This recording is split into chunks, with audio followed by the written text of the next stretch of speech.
Welcome to Akki 24/7 news బులెటిన్ల ముందుగా headlines. సంక్షేమ గురుకుల బాలికల పాఠశాలలో విద్యార్థులను చితకబాదిన వైస్ ప్రిన్సిపల్.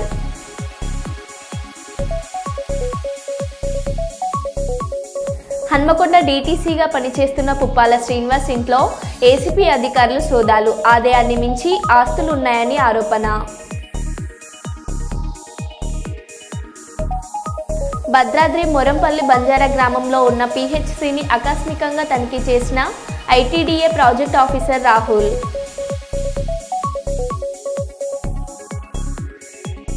మినీ మేడారం జాతరకు అన్ని విధాల వసతులు పూర్తిగా ఏర్పాటు చేయాలని కోరిన జిల్లా కలెక్టర్ దివాకర్.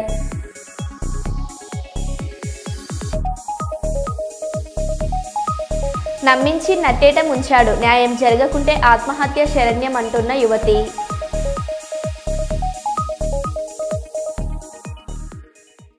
ఇక వివరాల్లోకి వెళ్తే, మహాకుంభమేళ ప్రాంతంలో సెక్టార్ 18లో మళ్లీ మంటలు చెలరేగాయి. మంటలను అదుపులోకి తెచ్చారు. అగ్నిమాపక యంత్రాలు సంఘటన స్థలానికి చేరుకున్నాయి.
అన్యాయంగా తన పాలబూతును కూల్చేశారని పెట్రోల్ డబ్బా పట్టుకుని మహిళ నిరసన. ఉప్పల్ చిల్కల్ నగర్ డివిజన్ కళ్యాణపురి పార్కు దగ్గర గత 20 సంవత్సరాల నుండి నడుపుతున్న పాలబూతును కూల్చేసిన జీహెచ్ఎంసీ అధికారులు.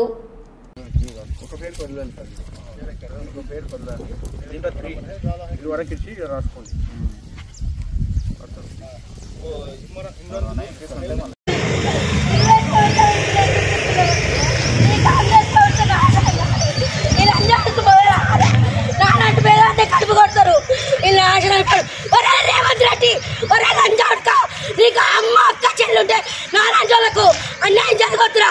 మొత్తం నీ ప్రభుత్వం వల్ల రెడీ చేస్తుంది. మొత్తం ఇంకో కృష్ణారెడ్డి గారు నీ కాంగ్రెస్ అట వచ్చుగా లంజావుడుకు నాలాంటి దాన్ని అన్యాయం చేసేది. నీతి నిజాయితీ ఉంటే ఇల్లు కట్టియడా, ఇల్లు కట్టియాలి. లేకుంటే నీ పార్టీ ఉండదు, నాశనం అవుతుంది. ఈ లంజావుడుకు నాశనం అవుతారు. నాశనం మన్ను పోతా, గాజులు వల్ల కొడతా, గాజులు వల్ల కొడతా, మొదలాడిపోతారు. నేను పిట్రోల్ పోసుకొని వస్తాను. ఇప్పుడు పిట్రోల్ పోసుకొని కాలు పెట్టుకుంటా. అస్సలు ఊకోను. న్యాయం జరగాలి, న్యాయం జరగాలి. నేను ఊకోను, అస్సలు ఊకోను. నాకు ఇంత చెప్పకుండా నా సమానారం. ఒక ఆడపిల్ల పాలు అమ్ముకొని బతికేదాన్ని గడుపు కొడతాను. నేను మొదలాడిపోను. నా అన్న చేయనన్నా న్యాయం జరగాలి. అన్ని మీడియాలు పిలువుతున్నా, అన్ని మీడియాలు పిలువుతుంది. న్యాయం జరగాలి.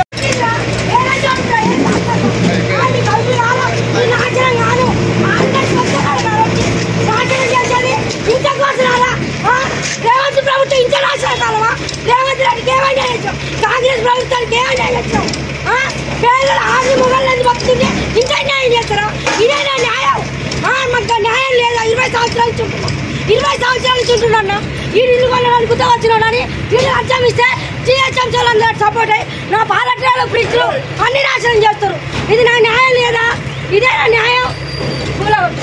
అయిపోయింది కదా, అయిపోయింది కదా, అంతా వేసింది కదా. నన్ను కూడా కొట్టేసి, నన్ను కూడా చంపేసి లంజాడుకున్నారా, చంపేయరా. పేద ఎన్ని ఇల్లు కూడా కడతారా? నా చిన్న డబ్బా వచ్చింటారా? లంజాడుకున్నారా, మీ నాశనం అయిపోరు. మీరు మొదలాడిపోరు. కంప్లైంట్ ఇచ్చిన నాశనం అవుతారు. ఎవరు ఇచ్చినా మాకు తెలియదు. ఎవరికి ఏం తెలియాలి. నేను ఆడు మనిషి ఒక్కదాన్ని ఇక్కడ ఉండి కష్టం చేసి 20 సంవత్సరాల నుంచి బతుకుతున్నా. నాకు న్యాయం జరగాలి. 20 సంవత్సరాలు పాలు అమ్ముకుంటున్నా. గవర్నమెంట్ దండే కాదు, లంచ బుక్ దండే కాదు. ఇక్కడ పాల ప్యాకెట్ అమ్ముకుంటున్నా. మా తాళికి అందరికీ ఉపయోగపడే దండ చేస్తున్నా. నేను ఇక్కడ నా కడుపు కొట్టడం న్యాయం కాదు. ఇది నాకు ఎట్లా డబ్బ కట్టియాలి నూతను. పార్లమెంట్లో బీసీ బిల్లు పెట్టడంతో పాటు కేంద్రంలో బీసీలకు ప్రత్యేక మంత్రిత్వ శాఖను ఏర్పాటు చేయాలని కోరుతూ ఢిల్లీలో జాతీయ బీసీ సంక్షేమ సంఘం అధ్యక్షుడు రాజ్యసభ సభ్యులు ఆర్ కృష్ణయ్య గారి ఆధ్వర్యంలో నిర్వహించిన ఓబీసీ జాతీయ సదస్సులో కర్నూలు ఎంపీ బస్తిపాటి నాగరాజు గారు పాల్గొన్నారు. ఈ సందర్భంగా ఎంపీ బస్తిపాటి నాగరాజు మాట్లాడుతూ బీసీల హక్కుల కోసం ఆర్ కృష్ణయ్య గారు అలుపెరగని పోరాటం చేస్తున్నారని, ఆయన పోరాట ఫలితంగానే నేడు ఎంతో మంది బీసీలు ప్రజాప్రతినిధులుగా కొనసాగుతున్నారన్నారు. ఇక దేశంలో బీసీ జనాభా గణనీయంగా పెరుగుతుందని, జనాభా అనుగుణంగా బీసీలకు చట్టసభల్లో 50% రిజర్వేషన్లు ఇవ్వాలని కోరిన ఎంపీ బస్తిపాటి నాగరాజు బీసీలందరూ కలిసికట్టుగా ఏకతాటిపైకి వచ్చి తమ హక్కులను సాధించుకోవాలని పిలుపునిచ్చారు. ఈ కార్యక్రమంలో పలు రాష్ట్రాలకు చెందిన ఎంపీలు, ప్రజాప్రతినిధులు మరియు బీసీ సంఘం నాయకులు పాల్గొన్నారు. పోరాటం చేస్తున్నది ఒక నాయకుడు మనకు కూడా చెప్పేసి ఆ రోజుల్లో నా విద్యార్థి దశలో నేను మనం చూశాను. ఆ రోజు నుంచి ఈ రోజు వరకు కూడా అనుకునే కూడా ఆయన పోరాట పని అంతా ఇంత కాదు. అందులో భాగంగానే మేమంతా నాయకులు అయ్యారు. చాలా గర్వంగా ఉంది వాస్తవంగా. ఎందుకంటే ఆర్ కృష్ణయ్య గారు ఈ బీసీలకు పునాది వేసి ఆయన చేసిన పోరాటంలో భాగంగానే ఈ రోజు రోజు రోజుకు నాయకులుగా ఎంతో మంది ఎంపీలు అయితేనేమి, ఎమ్మెల్యేలు అయితేనేమి ఎంతో మంది ఒక స్థాయికి వచ్చారంటే ఒక బీసీల పోరాటమే. మనం ఈ రోజు ఈ వేదిక మీద ఇంతమంది బీసీ నాయకులుగా కూర్చొని రాబోయే తరాలకు మేము ఏం మెసేజ్ కావాలనేది మీరు ఈ రౌండ్ టేబుల్ సమావేశం ద్వారా ఏర్పాటు చేశారు. చాలా గర్వంగా ఉంది. ఎందుకంటే రాబోయే రోజుల్లో మా వంతు పాత్ర కూడా చేయాలి. ఎందుకంటే నేను ఒక్కడైతే చెప్పాను, ఎస్సీ, ఎస్టీ, బీసీ, మైనార్టీ వర్గాలన్నీ కలవాల్సిందే. ఇవన్నీ కలిసికట్టుగా దామాషా ప్రకారం ప్రతి ఒక్కరికి ఖచ్చితంగా రిజర్వేషన్ సీట్లలో కూడా హక్కులు కావాలని చెప్పేసి మనం అంతా కలిసి కొనవలసింది. ఎందుకంటే అందులో భాగంగా బీసీల జనాభా గణనీయంగా ఉంది కాబట్టి ఆటోమేటిక్ గా మన వంతు పాత్రలో స్పష్టంగా బయటపడుతుంది. కాబట్టి మనమంతా ఎందుకంటే ఏకదారి మీదకి వచ్చి రాబోయే రోజుల్లో నేను కూడా ఎక్కడ కూడా సర్వించకుండా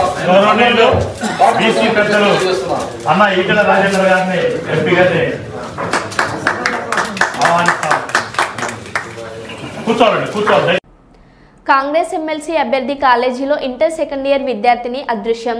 జగిత్యాల జిల్లా కేంద్రంలోని ఆల్ఫోర్స్ జూనియర్ కళాశాలలో విద్యార్థిని మిస్సింగ్. సాయంత్రం నుండి కనిపించకుండా పోయిందని విద్యార్థి కేసు నమోదు చేసిన పట్టణ పోలీసులు.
ఈపీఎఫ్ఓ 2024-2025లో 5.8 కోట్ల సెటిల్మెంట్ల ద్వారా 2.5 లక్షల కోట్లను అందించామని కేంద్ర కార్మిక ఉపాధి శాఖ మంత్రి మన్సుఖ్ మాండవియా తెలిపారు. గత ఆర్థిక సంవత్సరంలో 4.45 కోట్ల క్లెయిమ్ల పరిష్కారంతో 1.82 లక్షల కోట్లు చెల్లించామని వివరించారు. మోడీ 3.0 ప్రభుత్వంలో కార్మిక రంగంలో సంస్కరణలు 3 రేట్ల వేగంతో జరుగుతున్నాయి. క్లెయిమ్ల పరిష్కారంలో ఈపీఎఫ్ఓ చరిత్ర సృష్టించిందని మంత్రి అన్నారు. 3 गुनी स्पीड से लेबर सेक्टर में बदलाव हो रहा है, रिफॉर्म हो रहा है. ईपीएफओ में क्लेम सेटलमेंट को ऑटोमेटिक कर दिया गया है। नेम करेक्शन भी ऑटोमेटिक कर दिया गया है। 97% क्लेम करेक्शन ऑटोमेटिकली होने लगा है। उसका नतीजा ये निकला है कि ईपीएफओ लाभार्थी को अपना फंड ट्रांसफर करना है तो दिक्कत होती थी, क्लेम को ट्रांसफर करने के लिए दिक्कत होती थी, करेक्शन में दिक्कत होती थी। उसमें आमूलचूर बदलाव हुआ है और आज पिछले कभी नहीं हुआ था ऐसा एक साल में 5 करोड़ से अधिक क्लेम सेटल करके ईपीएफओ ने एक नया इतिहास रचा है। ईपीएफओ के सभी ऑफिशियल्स, कर्मचारी, उसको मैं अभिनंदन करता हूं और ईपीएफओ प्लेटफॉर्म को रिफॉर्म करने के लिए, उसमें बदल करने के लिए जनता की ओर से हमें कई सुझाव मिला था। ये सब सुझाव देने वाले सभी लाभार्थियों को भी मैं अभिनंदन करता हूं। తండేల్ సినిమా టికెట్ ధరలపై అల్లు అరవింద్ హాట్ కామెంట్స్. తెలంగాణలో టికెట్ రేట్లు పెంచామని అడగలేదు, అడగాల్సిన అవసరం కూడా లేదు. అలాగే బెనిఫిట్ షో పర్మిషన్ కూడా అడగలేదు. మాకు అంతా బెనిఫిట్ కూడా అవసరం లేదు. కేవలం ఏపీలో ధరలు పెంచామని అడిగాము, అది కూడా 50 రూపాయలు మాత్రమే. ఏపీలో టికెట్ రేట్స్ పెంచుకున్నారు కానీ తెలంగాణ పెంచలేదు అంటే అడగలేదా ఏంటి ప్రభుత్వాన్ని? అడగలేదండి. అంటే ఏంటి సార్, అంటే ఎందుకు సార్, అంటే పెంచితే 2 చోట్ల అడగాలి కదా. ఇక్కడ ఆల్రెడీ పెరుగున్నాయండి, ఇక్కడ ఆల్రెడీ పెరుగున్నాయి 295, 395. ఇక్కడికి దాన్ని ఇంకా ఏం పెంచమంటామండి సార్? మరి బెనిఫిట్స్ ఇక్కడ పెరుగున్నాయండి, అక్కడ బాగా తక్కువ ఉన్నాయండి టికెట్స్. మేము పెంచమని రిక్వెస్ట్ చేసిన కూడా 50 రూపాయలే. మిగతా సినిమాలు లేగా ఇలా పెంచమని కాదు, జస్ట్ 50 రూపాయలు. బాబు ఇది కొంచెం రండి రాయండి, స్పెసిఫిక్ ప్లేసెస్లో 50 రూపాయలు మాత్రమే పెంచాము, అది కూడా ఆ ఫస్ట్ వీక్ మాత్రమే పెంచాం అంతే. సార్ బెనిఫిట్ షోస్ ఏమైనా ఉంటున్నాయా? లేవండి, బెనిఫిట్ షోస్ లేదు, అంత బెనిఫిట్ వద్దు.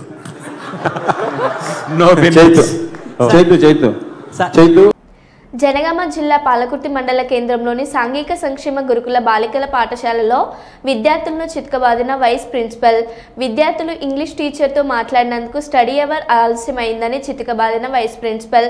9వ తరగతి చదువుతున్న 5 మంది విద్యార్థులను వైస్ ప్రిన్సిపల్ రమాదేవి కొట్టిన వైనం. 2 టీచర్స్ల మధ్య వ్యక్తిగత విషయాల వల్ల పిల్లల్ని కొట్టిన vice principal. Vice principal Ramadevi టీచర్తో ఘర్షణకు దిగిన విద్యార్థుల తల్లిదండ్రులు. పిల్లల్ని అకారణంగా కొట్టడం సరికాదని ఆవేదన చెందిన పిల్లల తల్లిదండ్రులు.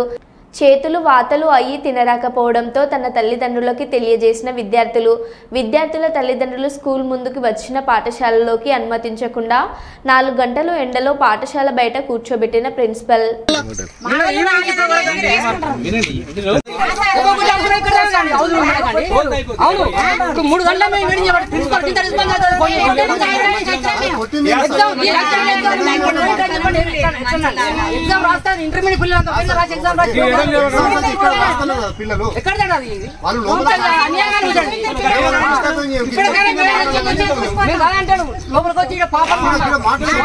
పిల్లలు మాట్లాడతాం, దెబ్బలు కొట్టలేదు మమ్మల్ని మేడం అని చెప్పండి.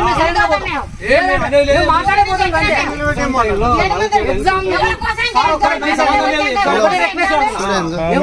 పిల్లలకి ఎగ్జామ్ కాదు కదండి, 9th 7th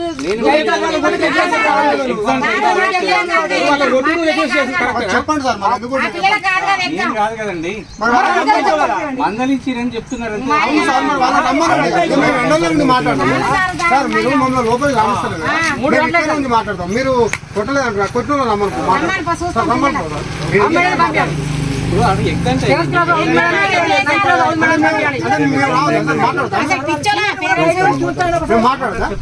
మేము గేట్ లోపల మా పాపలు చూసి మాకు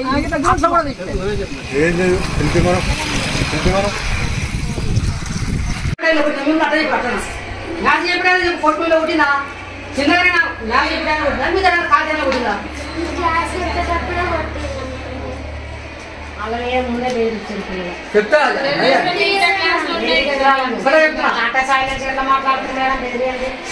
మేము 9 గంటలకు ఇంకో గంట సేపు తీసుకుపోయి మాట్లాడుకోండి అమ్మా. మీ పిల్లలు నిజమే చెప్తారు కదా, నిజమే చెప్పండి అమ్మా.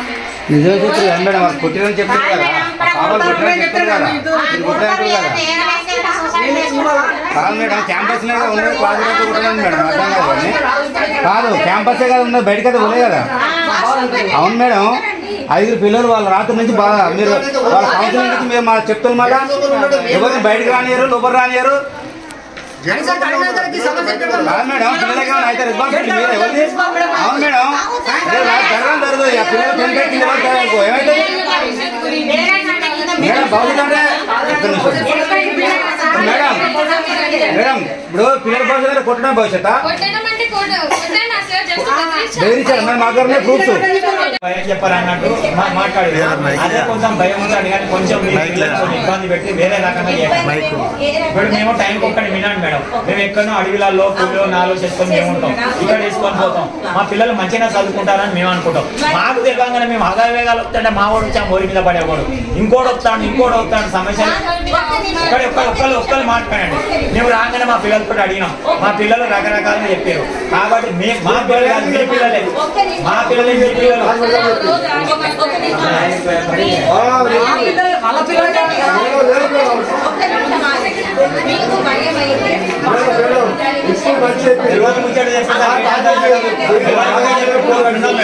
మేడం నేను మొగసుడు తిప్పుకుంటే ఏం కాదు, సాటి మాట చెప్పేసరికి ఎట్లుంటది.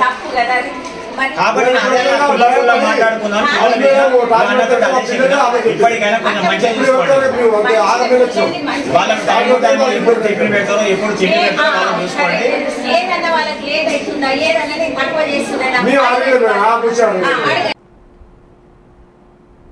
నమ్మించి నట్టేట ముంచాడు. పోలీసులు న్యాయం చేయాలని, తనకు న్యాయం జరగకుంటే ఆత్మహత్య శరణమంటూ సంగీత కుప్పం పట్టణం ఎన్టీఆర్ కాలనీలో శ్రీనివాస్ ఇంటి ముందు బైఠాయించారు. ఈ సందర్భంగా ఆమె మాట్లాడుతూ తన వివాహానికి ముందు శ్రీనివాస్ను ప్రేమించినట్టు తెలిపారు. అయితే తల్లిదండ్రులు ప్రోద్బలంతో వేరొకరిని వివాహం చేసుకుని బెంగళూరులో కాపురం ఉన్నట్టు తెలిపారు. ఈ క్రమంలో తన ప్రేమ వ్యవహారం తెలిసి పెళ్లి చేసుకున్న భర్త తనను వదిలేశారని, ఇలాంటి పరిస్థితుల్లో తిరిగి తనను ప్రేమించిన శ్రీనివాస్ తనను చీరతీసి సుమారు 9 సంవత్సరాలుగా తనతో కలిసి ఉన్నట్టు తెలిపారు. ఇప్పుడు అతని కుటుంబ సభ్యులు తనకు వేరొక అమ్మాయితో వివాహం చేయదలిచి తనను వదిలించుకోవడానికి ప్రయత్నం చేస్తున్నట్టు ఆరోపించారు. ఈ విషయమై గత 2 నెలలకు ముందు పోలీసులకు ఫిర్యాదు చేసినట్టు తెలిపారు. నేను వాడు తీసుకుని ఫొటోస్ చాలా స్ప్రెడ్ చేసినట్టు, లేకపోతే కూడా నేను ఎట్లా అట్లా నా లైఫ్ గడిపేయచ్చు, నేను పిల్లల్ని పెట్టుకోవచ్చు. మా రిలేటివ్స్కి కానీ అటుపక్క నా హస్బెండ్ వాళ్ళ రిలేటివ్స్కి, వాళ్ళకి, మా ఫ్యామిలీ మెంబర్స్కి అందరికీ ఫొటోస్ నాది న్యూడ్ ఫొటోస్ అన్నీ స్ప్రెడ్ చేసినాను. ఎటువైపు ఇప్పుడు దారి లేకుండా నిలబెట్టేసి ఇప్పుడు వద్దు అంటున్నాడు. మళ్ళీ మా ఫ్యామిలీలో ఉండే ఆడవాళ్ళ పేర్లు, నా పేరు అంతా ఎక్కడ అంటే అక్కడ బాత్రూంలో అక్కడెక్కడ రాసి పెట్టేసి ఈ నెంబర్కి ఫోన్ చేయండి అని తప్పుగా మమ్మల్ని యూజ్ చేసేది. అట్లంతా మా ఫ్యామిలీలో అందరు లేడీస్ని అట్లా చేసినారు. ఇవన్నీ చాలా బాధగా ఉంది. ఇట్లో అట్లా నాకు న్యాయం చేయండి, లేకపోతే నేను ఉండను, ఇక్కడే సూసైడ్ చేసుకొని నేను చనిపోతాను. దయచేసి పోలీసు వాళ్ళు నాకు న్యాయం చేయాలని కోరుతాను, ప్లీజ్. పెళ్ళికి ముందు నుంచి వీనికి నాకు పరిచయం ఉండింది. శీనుకు పరిచయం ఉండింది. మళ్ళీ మా పేరెంట్స్ చెప్పినందువల్ల నేను మ్యారేజ్ చేసుకొని వెళ్ళిపోయినాను బెంగళూరుకి. మళ్ళీ మా హస్బెండ్ నన్ను వదిలేసి వెళ్ళిపోయినాడు. కాబట్టి ఈయన వచ్చి నేను చూసుకుంటాను, నీ బాధ్యతనంతా వచ్చి మళ్ళీ రీఎంట్రీ అయినాడు. నేను ఆయన బాగానే ఉన్నాము. ఇప్పుడు దాదాపు 8-9 ఇయర్స్ అయిపోయింది. అంతవరకు నాతో బాగానే ఉన్నాడు. ఇప్పుడేమో ఫ్యామిలీలో వేరే అమ్మాయిని చూసినాము అనేసి నువ్వు వద్దు అనేసి నన్ను వదిలేస్తా ఉన్నారు సార్.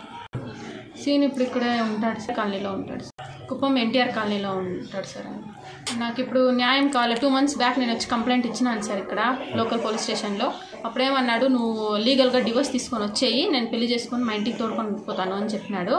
ఇప్పుడు డివోర్స్ తీసుకొని పేపర్స్ అయితే నేను వచ్చినాను.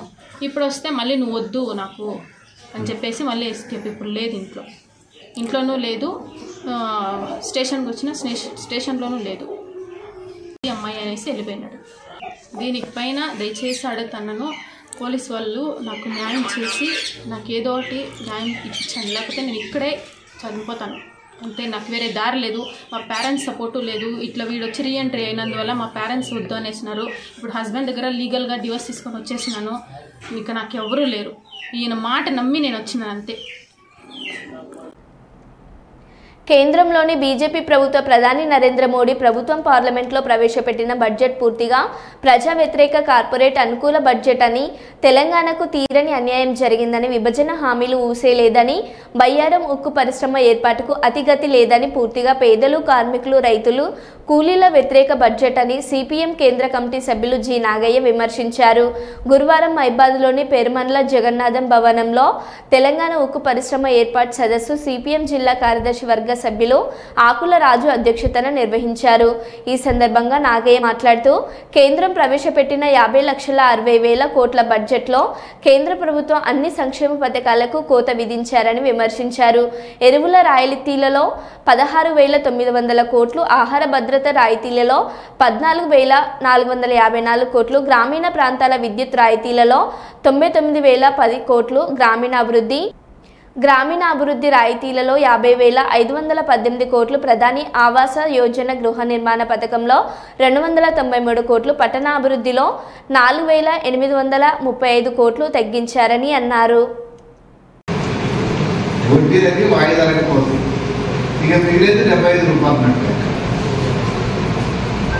కాబట్టి ఈ బడ్జెట్ మొత్తం ఎవరికి ఉపయోగపడుతుందని చెప్పేసి అంటే పేదలకు వ్యతిరేకం, కార్మికులకు వ్యతిరేకం, రైతాంగానికి వ్యతిరేకం, అట్టడి వర్గాలకు వ్యతిరేకం.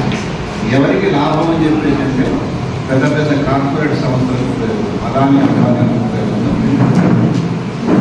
కాబట్టి బడ్జెట్ కార్పొరేట్ అభివృద్ధి కోసమే ఉంది తప్ప పేదలకు అనుకూలంగా లేదని చెప్పేసి ఇది ప్రజా వ్యతిరేకం బడ్జెట్ అని చెప్పేసి ఈ బడ్జెట్లో ప్రధానంగా అన్ని పద్ధతులకు కూడా కోతలు విధించారు. ఆ కోతలు విధించిన దాంట్లో ప్రధానంగా కేంద్ర ప్రభుత్వం ఇచ్చేటువంటి పథకాలు ఉన్నాయి. ఏది ప్రధానమంత్రి ఆవాస్ యోజన అని చెప్పేసి, అట్లాగే ఇంకా రకరకాల స్కీమ్స్ ఉన్నాయి. ఆ స్కీమ్స్లో ఉపాధి హామీ పథకం, ఇట్లాంటి చాలా స్కీమ్స్ ఉన్నాయి. ఆ స్కీమ్స్ మొత్తానికి కాకుండా ఏంటంటే 29,131 కోట్లు కోత విధించారు. మొత్తం వాటి మొత్తం వాళ్ళకి కేటాయించిన కేటాయింపు నుంచి దాదాపు 29,131 కోట్లు కోత విధించారు. ఎరువుల సబ్సిడీకి ఇచ్చేవాల్సినటువంటి వాటితో పోయిన సంవత్సరం బడ్జెట్ కంటే ఈ బడ్జెట్ ఇట్లాంటి వాటికి ఇచ్చేటువంటి వాటితో బడ్జెట్ లోపల గత సంవత్సరం కంటే ఈ సంవత్సరం 50,515 కోట్ల రూపాయలు పనిచేశారు. పట్టణాభివృద్ధి అంటే మన పట్టణాల్లో రోడ్లు, డ్రైనేజీ ఇట్లాంటి వాటికి అన్నింటినీ ఉపయోగించేటువంటి వాటిలో గత బడ్జెట్ కంటే 4,880 కోట్లు పనిచేశారు. ఉపాధి హామీకి సంబంధించి 86,000 కోట్లు, అంటే ఉపాధి పనికి సంబంధించినటువంటి మొత్తం దేశవ్యాప్తంగా పనిచేయాలంటే దాదాపు 30 కోట్ల మంది పనిచేయడానికి జరుగుతుంది. 15 కోట్ల జాబ్ కార్డు వాళ్ళకు పని చూపించాలా, 100 రోజులు పని చూపించాలని చెప్పేటంటే 2,50,000 కోట్లు బడ్జెట్లు కేటాయించారు. కూలీలకి, కార్మికులకి ఇచ్చేటువంటి సౌకర్యాలు ఆ సౌకర్యాలు పైగా అత్యంత ప్రమాదకరమైనది ఏంటంటే తెలంగాణ ఆంధ్ర రాష్ట్రం విడిపోయే సందర్భంలో వెనకబడ్డ తెలంగాణను అభివృద్ధి చేయాలని చెప్పేసి కొన్ని కండిషన్, కొన్ని షరతులు ఉంటాయి.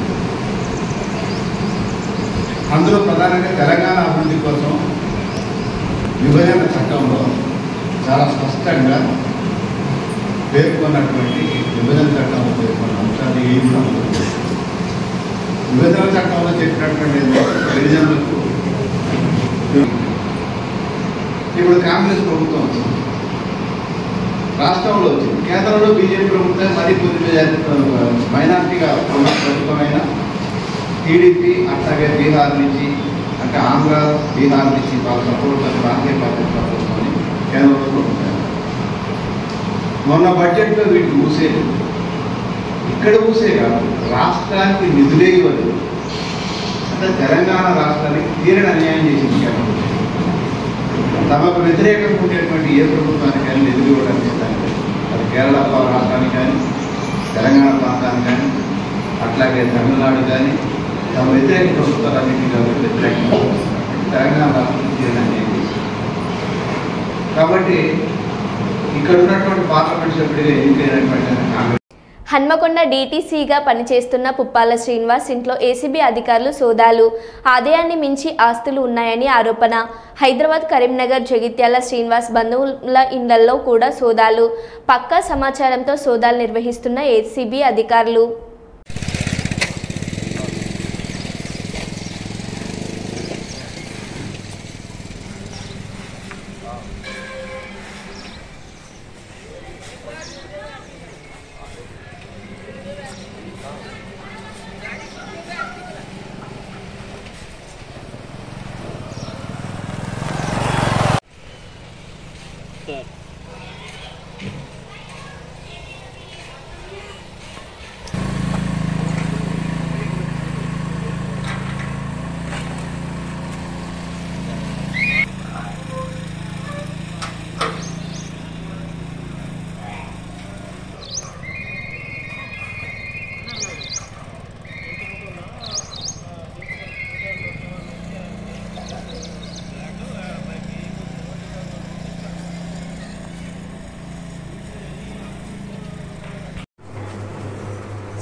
కొంచెం మాకు టైం కావాలి. యాక్చువల్గా మధ్యాహ్నం తర్వాత వరకు అసలు వీలే పడేది. మరో బులెటిన్లో మళ్ళీ కలుద్దాం. Stay tune.